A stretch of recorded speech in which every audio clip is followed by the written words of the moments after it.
सवाल ये है कि वार्ता का सिर्फ शोर हो रहा है या वार्ता होगी भी? अगर होगी तो अप्रत्यक्ष का फिर आमने सामने? कई बहुत सारे सवाल उठ रहे हैं जिनके जवाब आने अभी बाकी है।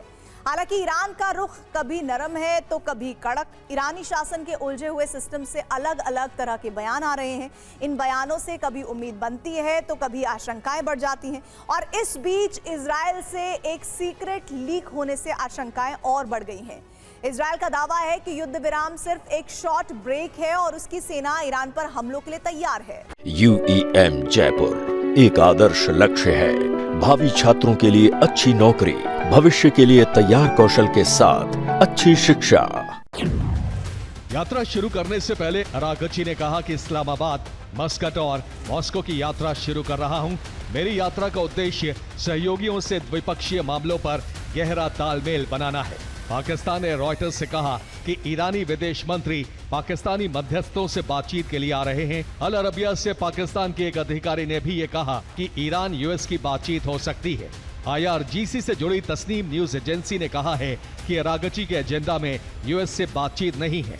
इस्लामाबाद दौरे में वॉशिंगटन से कोई बात नहीं होगी। अमेरिकी समाचार संस्थान एक्सियोस ने दावा किया है कि विटकॉफ और कुशनर पहले पाकिस्तानी मध्यस्थों के साथ अलग से बात करेंगे। उसके बाद सोमवार को अमेरिका के साथ चर्चा हो सकती है। वॉल स्ट्रीट जर्नल के मुताबिक ईरानी नेताओं ने कालीबाफ की अध्यक्षता पर सवाल उठाए हैं। रिपोर्ट है कि कालीबाफ वार्ता में नरम रुख दिखा रहे थे, जो बाकी सदस्यों को पसंद नहीं आया। प्रतिनिधि मंडल के एक सदस्य महमूद नवाबियान ने कालीबाफ के खुले मंच से आलोचना भी की है। रिपोर्ट यह भी है कि कालीबाफ ने प्रतिनिधि मंडल की अध्यक्षता छोड़ दी है।